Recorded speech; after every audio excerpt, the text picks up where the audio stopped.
7 தமிழ் பொறுப்பும் பொது நலமும். நிறைய பேர் வந்து சொல்லுவாங்க, டாக்டர் நான் 140 கேஜிஸ் இருந்தேன் டாக்டர். இந்த 140 கேஜிஸ் இருக்கப்போ நான் ரொம்ப ஹாப்பியாக இருந்தேன். ரொம்ப ஹாப்பியாக இருந்தேன்னா அட்லீஸ்ட் என் மேலே எனக்கு செல்ஃப் இமேஜ் மேலே எனக்கு எவ்வளோ ப்ராப்ளம் இல்லாமல் இருந்தது. இப்போ நான் இப்போ வந்து 100 கேஜிஸ் இருக்கேன், 40 கேஜிஸ் நான் குறைச்சிட்டேன். இந்த 40 கேஜிஸ் குறைச்சதுக்கப்புறம் எல்லாரும் நீ நல்லா இருக்கேன்னு சொல்கிறாங்க. பட் என் மேலே எனக்கு வந்து என்னை பார்க்க முடியல டாக்டர். கண்ணாடியில் பார்த்து எல்லா இடத்துலையும் லூஸாக அங்கங்கே வந்து சதைகள் தொங்கிக்கிட்டு இருக்கு, தோல் லூஸாக எல்லா இடத்துலையும் தொங்கிக்கிட்டு இருக்கு. எனக்கு என் பாடி ஷேப்பே எனக்கு பிடிக்கல டாக்டர். என் பிரெஸ்ட் வந்து ரொம்ப சேக் ஆகிடுச்சு, என்னோட டம்மி ஸ்கின்லாம் ரொம்ப லூஸாக இருக்குது, தைலாம் டிஸ்ப்ரொபோர்ஷனேட்டாக இருக்குது, எனக்கு பிடிக்கவே இல்லை டாக்டர் இப்படின்னு சொல்கிறவங்க நிறைய இருக்காங்க. நம்ம ஊரில் ட்ரெஸ் போடுறப்ப ஃபிட்டாக இருந்தால் போதுன்னு தான் நினைப்பாங்க. பட் அவங்களுக்கு பர்சனலாக பார்த்தீங்கன்னா அவங்களுக்கு அந்த வெயிட் லாஸ் ஆனதுக்கப்புறமும் தே ஒன்ட் பி ஹாப்பி. அதனால் வெயிட் லாஸ் வந்து ஒரு கண்ட்ரோல்டாக இல்லாமல் மற்றவங்க ஒரு ப்ரொஃபஷனல் கைடன்ஸ் இல்லாமல் பண்ணுறது ரொம்ப தப்பு.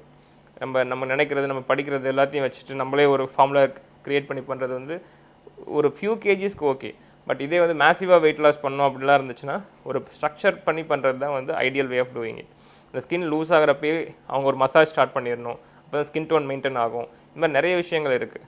ஸோ அதே மாதிரி இந்த பேரியாட்ரிக் சர்ஜரின்னு சொல்கிறது வந்து ஸ்டொமக் சைஸை சின்னது பண்ணி இல்லைனா இன்டெஸ்டைன்லாம் ரீரூட் பண்ணி பேசிக்காக அப்சார்ப்ஷனை கம்மி பண்ணி அது வழியாக வெயிட் லாஸ் கொண்டு வரது. அதுதான் extreme stages of the weight loss program.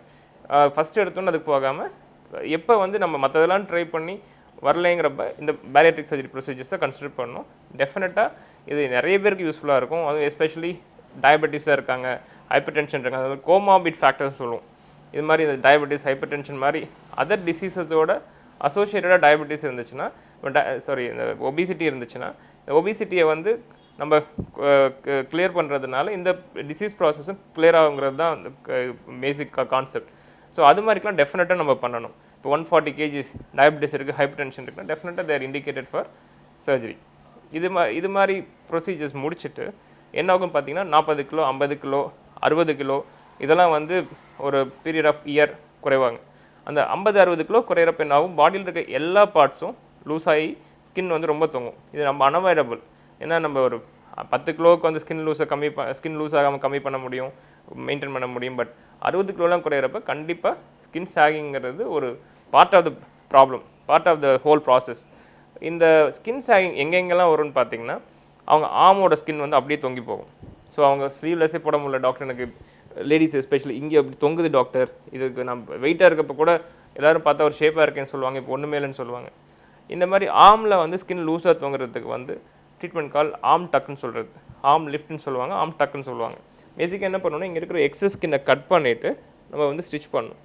But இது வந்து மோஸ்ட்லி வந்து ஃபாரினர்ஸ்க்கு வந்து ஒன்றும் ப்ராப்ளம் இருக்காது. ஏன்னா ஸ்கார் முன்னாடி நம்ம டிஸ்கஸ் பண்ணியிருக்கோம், ஸ்கார் நல்லா ஃபார்ம் ஆகும் ஃபாரினர்ஸ், யூரோப்பியன்ஸ்க்குலாம் வந்து ஸ்கார் நல்லா ஃபார்ம் ஆகணும்னு. பட் நம்ம ஊர் ஸ்கின்னில் வந்து ஸ்கார் ரொம்ப அசிங்கமாக இருக்கிறதுனால ரொம்ப வெரி செலக்டட் கேசஸில் மட்டும்தான் இது பண்ணணும். அதுவும் சில டைம் என்ன பண்ணுவோம், நாங்கள் லைப்போசக்ஷன் ஃபஸ்ட்டு பண்ணிவிட்டு அந்த ஸ்கின் டைட்டனிங் ஓரளவு அச்சீவ் பண்ண ட்ரை பண்ணுவோம். லைப்போசக்ஷனே ஓரளவு ஸ்கின் டைட்டன் பண்ணும். பட் என்ன ஆகும்னா எண்ட் ஆஃப் த டே நம்ம இங்கிருந்து கட் பண்ணுறதுக்கு பதிலாக இந்த ஸ்டேஜில் மட்டும் கட் பண்ணி ஸ்டிச் பண்ணுற மாதிரி கொஞ்சம் கம்மி பண்ணலாம். பட் 2 ஸ்டேஜஸாக பண்ணணும். ஃபஸ்ட் லைப்போசக்ஷன், செகண்ட் வந்து இது மாதிரி ஆர்ம் லிஃப்ட் அது மாதிரி பண்ணணும். இது ஆர்முக்கு அடுத்தபடியாக பார்த்தீங்கன்னா தைலையும் அதே ப்ராப்ளம் வரும். தைலையும் வந்து மாதிரி லூஸ் ஸ்கின் ரொம்ப அதிகமாக இருக்கும். அவங்களுக்கு அந்த மீடியல் தைல இந்த சைடு சென்டர் இந்த சைடு இருக்க தைலை வந்து நம்ம கட் பண்ணி பண்ணுறப்ப தையல் வந்து இந்த பக்கம் வந்துடும், உள்பக்கம் வந்துடும். உள்பக்கம் வரதுனால நடக்கிறப்பெல்லாம் தையல் தெரியாது. அதுலேயும் அதே மாதிரி எக்ஸஸ் ஸ்கின்னை கட் பண்ணி ஸ்டிச் பண்ணுறது தான் தை லிஃப்ட்னு சொல்கிறது. அதே மாதிரி மார்பகத்துலேயும் அவங்களுக்கு அதே ப்ராப்ளம் வரும், ரொம்ப மார்பக தொய்வு வந்துடும். இதை வந்து நம்ம இந்த பிரஸ்ட் லிஃப்ட்டுங்கிற சர்ஜரி மூலமாக அதை வந்து நம்ம கரெக்ட் பண்ணணும். இதே மாதிரி வந்து சில பேருக்கு இந்த செஸ்ட்டுக்கு சைடில் இருக்கிற 2 ஸ்கின்னும் வந்து ரொம்ப லூஸாக இந்த இடத்துல இப்படி தொங்க ஆரம்பிக்கும். அது சம்டைம் இந்த ஆர்ம் லிஃப்ட்டோட சேர்ந்து எக்ஸ்டெண்டட் ஆர்ம் லிஃப்ட்னு சொல்லி இங்கே இருக்கிற எக்ஸஸ் ஸ்கின்னையும் கட் பண்ணி அதை ஸ்டிச் பண்ணுறது தான் எக்ஸ்டெண்டட் ஆர்ம் லிஃப்ட். இதெல்லாம் இல்லாமல் சம்டைம்ஸ் நம்ம டம்மி டக் பண்ணுற மாதிரி இந்த வயிற்றோட தோல் பகுதி வந்து தோல் வந்து அப்படி தொங்க ஆரம்பிச்சிடும். அதே மாதிரி பின்னாடியும். ஸோ அதுக்கு வந்து சர்க்கம்ஃபரன்ஷியல் பாடி லிஃப்ட்னு சொல்லி இங்கே இருக்கிற அப்படியே ஸ்கின் அப்படியே பின்னாடி வரையும் கட் பண்ணி சர்க்கம்ஃபரன்ஷியலாக ஒரு ரிம் ஆஃப் டிஷ்யூஸ் எடுத்து அதை புல் பண்ணி ஸ்டிச் பண்ணணும். இந்த மாதிரி எல்லா லிஃப்ட் ப்ரொசீஜர்ஸும் ஃபாரினில் ரொம்ப காமன். ரொம்ப பேர் வந்து அதுக்கு அப்ரோச் பண்ணி டாக்டர்ஸ் வருவாங்க. ஆனால் இங்கே நம்ம இந்தியாவில் வந்து ப்ராப்ளம் என்னென்னா இந்த ஸ்கார்லாம் ரொம்ப மோசமாக ஃபார்ம் ஆகிறதுனால இதை அவாய்ட் பண்ணுறதுக்கு ட்ரை பண்ணுவாங்க. இதுதான் வந்து major problem of the post weight loss surgeries. இப்போ எக்ஸாம்பிள் பேரியாட்ரிக் சர்ஜரிஸ் நம்ம ஊரில் இப்போ காமனாக நடக்குது. பட் நம்ம ஃபாரினில் பேரியாட்ரிக் சர்ஜரி நடக்கிற எக்ஸாம்பிள் 100 சர்ஜரி நடக்குது அப்படின்னா அதில் வந்து 60 பேர் போஸ்ட் பேரியாட்ரிக் சர்ஜரி கரெக்ஷனுக்கு வராங்க அப்படின்னா, இந்த மாதிரி ஸ்கின் டைட்டனிங் ப்ரொசீஜருக்கு வராங்கன்னா, இங்கே ரொம்ப ரேராக தான் ப்ராப்ளி மந்த்லி ஒரு பேஷண்ட் 2 பேஷண்ட் பார்த்தா எங்களுக்கு பெரிய விஷயம். ஏன்னா அந்தளவுக்கு தான் மக்களுக்கு வந்து தேவைப்படுது. ஒல்லியாயிட்டா போதும் டாக்டர், இது ப்ராப்ளம் பரவாயில்ல டாக்டர், இந்த லூஸ் ஸ்கின் இருந்துட்டு போகுதுன்னு நினைக்கிறது. ஏன்னா இந்த தழும்புகளுக்காக. இதை அவாய்ட் பண்ணுறதுக்கு இந்த இப்போ வந்து ரீசெண்டாக ஒரு புதுசாக ஒரு மெத்தட் வந்திருக்கு. இந்த ஒரு லெவலுக்கு கண்ட்ரோல் பண்ண முடியும். ஃபார் எக்ஸாம்பிள் டம்மி டக்னா பெருசாக கட் பண்ணி ஸ்டிச் பண்ணுறோம். அதுக்கு இந்த த்ரெட் லிஃப்ட்னு சொல்கிற மெட்டீரியலில் ஒரு ஹெவி த்ரெட்ஸை வச்சு இந்த ஸ்கின்னை புல் பண்ணி ஸ்டிச் பண்ணுறது. அப்போ என்ன ஆகும், இந்த எதுவும் மினிமலாக இருந்தால் தான் பண்ண முடியும். ரொம்ப மேசிவாக தொங்குறதெல்லாம் பண்ண முடியாது. மினிமல் லிஃப்ட்ஸ்லாம் இதை அச்சீவ் பண்ண முடியும். அப்போ என்ன ஆகும், இந்த இடத்துல சின்ன ஒரு பல்ஜ் மாதிரி வரும். அந்த பல்ஜ் ஈவென்ச்சுவலாக போயிட்டு அதுக்கப்புறம் வந்து அந்த லிஃப்ட்டும் இருக்கும், அந்த பல்ஜும் போயிடும். பட் என்ன இதெல்லாம் ஷார்ட் லிவ்டு. இதெல்லாம் வந்து ஒரு 2 months to 2 years to 3 years தான் இருக்கும். அதுக்கப்புறம் ஒரு டைம் திருப்பி பண்ண வேண்டியிருக்கும். இது மாதிரி ரிப்பீட் ப்ரொசீஜர்ஸ் வந்து இது மாதிரி த்ரெட் லிஃப்ட்டில் வந்து தேவைப்படும். பட் மற்றதுலலாம் தேவைப்படாது. ஸோ இது மாதிரி வந்து இந்த வெயிட் லாஸ்க்கு அப்புறம் இதே மாதிரி வெயிட் லாஸ்னால நிறைய ப்ராப்ளம் வரும். வெயிட் லாஸ் பண்ணுறப்ப இன்னும் கேர்ஃபுல்லாக இருக்க வேண்டியது என்னென்னா, ஹேர் ஃபால் வந்து கண்டிப்பாக நடக்கும். அந்த ஹேர் ஃபாலை வந்து ப்ரிவென்ட் பண்ணுறதுக்கு நம்ம சப்ளிமெண்ட். ஏன் ஹேர் ஃபால் வருது, நம்ம ஃபுட் இன்டேக் கம்மி பண்ணுறப்ப ஹேருக்கு தேவையான நியூட்ரிஷனும் கம்மியாகுது. அப்போ அதை வந்து நம்ம ரீப்ளேஸ் பண்ணணும். அதை ரீப்ளேஸ் பண்ணுறதுக்கு டெஃபினட்டாக நமக்கு அந்த மல்டி விட்டமின்ஸ், அந்த பயோட்டின் சொல்கிற அந்த விட்டமின்ஸோட பார்ட்லாம் நம்ம உள்ளே போனால் தான் ஹேர் ஃபால் வந்து வராமல் இருக்கும். ஸோ அந்த வைட்டமின்ஸையும் நம்ம சேர்த்து ஹேர் ஃபாலோட வெயிட் லாஸ் ப்ரோக்ராமோட சேர்த்து பண்ணால் தான் ரிசல்ட்ஸ் நல்லாயிருக்கும். ஸோ இது மாதிரி ஏகப்பட்ட விஷயங்கள் வந்து வெயிட் லாஸ் பண்ணுறப்ப நம்ம கவனிக்க வேண்டிய விஷயங்கள். டாக்டர், இன்னொன்று வந்து இந்த டம்மி டக் சொல்கிறாங்களே சார் டாக்டர், அதாவது ப்ரெக்னன்சிக்கு அப்புறமா வந்து அந்த தோல் பகுதி இறங்கிறதா அதை வந்து பண்ணுறது. டம்மி டக் வந்து பண்ணுறதுல இந்தியன்ஸ் வந்து எந்த அளவுக்கு இப்போது அதிகமாக இது இருக்கிறாங்க? டம்மி டக்ங்கிறது one of the most necessity procedure for எல்லா உமனுக்கும். நெசசிட்டி எதுக்காக? ஏன்னு பார்த்தீங்கன்னா, ப்ரெக்னன்சிக்கு அப்புறம் இப்போ ஒரு 70% of the post pregnant woman பார்த்தீங்கன்னா அவங்களுக்கு அந்த லூஸ் ஸ்கின் இருக்கும். அந்த லூஸ் ஸ்கின் எப்படி மேனேஜ் பண்ணணும்னா, அவங்க என்ன சொல்லுவாங்க, எல்லாருமே எக்ஸசைஸ் பண்ணுங்கள் லூஸ் ஸ்கின் போயிருவாங்க. அது ரொம்ப தப்பான விஷயம்.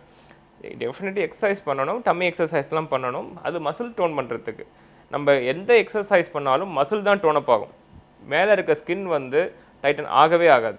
ஸோ அதுக்காக தான் வந்து இந்த ஸ்கின் டைட்டனிங் ப்ரொசீஜர்ஸ் இதெல்லாமே வருது. இந்த டம்மி டக்கில் ஏன் வந்து டம்மி டக் தேவைப்படும்னு சொன்னோன்னா, இந்த 70% ஃபீமேல்ஸ்க்கு வந்து இந்த டம்மி ஸ்கின் போஸ்ட் ப்ரெக்னன்சிக்கு அப்புறம் லூஸாக இருக்குது. எக்ஸசைஸ் பண்ணுவாங்க, டயட்டில் இருப்பாங்க, எல்லாம் பண்ணுவாங்க. அந்த லூஸ் ஸ்கின் மட்டும் சரியாக ஆகாது.